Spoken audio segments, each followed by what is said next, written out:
上的家人朋友们平安，我是梦幻厨房在我家的 Vivian， 相信你也是那个从小到大就不爱吃红萝卜的那位吧。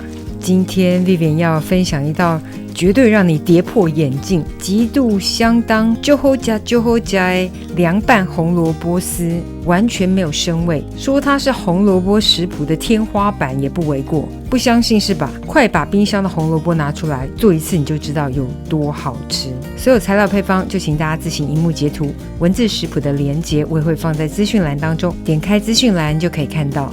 备料也是超级简单，喜欢蒜的真的可以多加一点。很多前置作业像去皮啦、清洗就不拍了，怕辣的可以选不辣的品种，甚至可以去掉辣椒籽。接着要把食材全部油泼一下，激发它们的香气。干辣椒跟花椒粉也这时候放入，记得要用耐高温的食用油，我用的是冷压酪梨油，加热到摄氏180到190度左右。红萝卜当中的营养素呢，很多都是脂溶性的，所以一定要有足够的油脂。加的是好油，不用担心，我们就瞬间油泼。哇哦，香气真是太棒！这时候再把其他的调味料全部一起加入，可以先按一次我的配方，如果尝过味道觉得不够咸不够甜，都可以再适量的微调。搅拌就可以放一旁备用。红萝卜去皮刨丝，建议呢这个丝呢不可以太粗，太粗的话呢怕生味太重，口感也不好。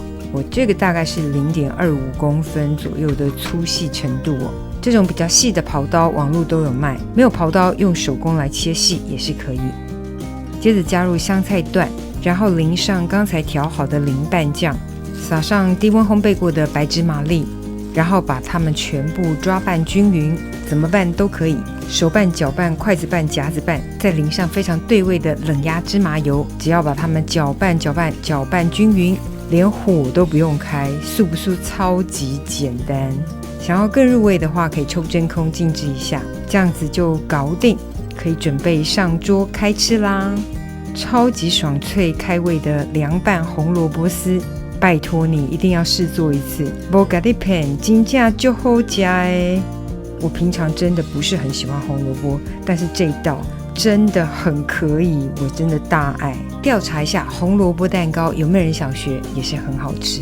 这个搭上之前分享过的自制润饼皮哦，真的也是一个绝配。不管啦，大家就赶快去做，好不好吃留言告诉我咯。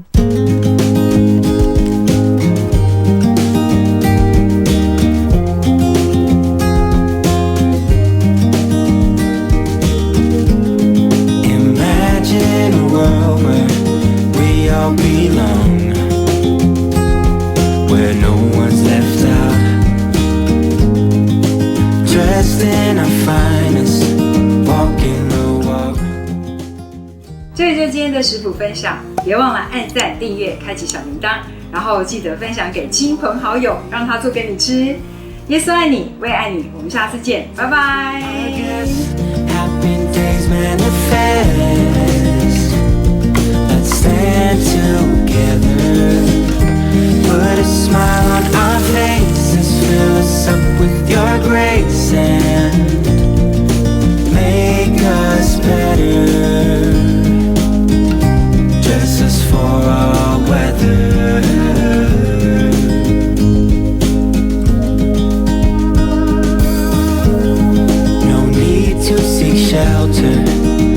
Everyone's free and the best they can be. Tall, pressing songs and